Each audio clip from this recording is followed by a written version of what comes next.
আসসালামু আলাইকুম রহমতুল্লাহ। সাগলাইয়া আজিজিয়া মাদ্রাসা শিক্ষা ভবনের 6 তলা বিশিষ্ট শিক্ষা ভবনের কাজ চলতেছে।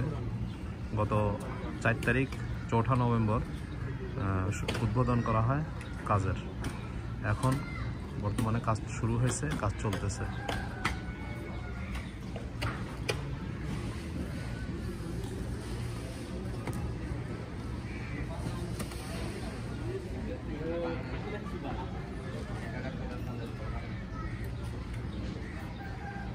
মাওলানা সাইদুল হক কবিল সাহেবের তত্ত্বাবধানে কাজ চলতেছে।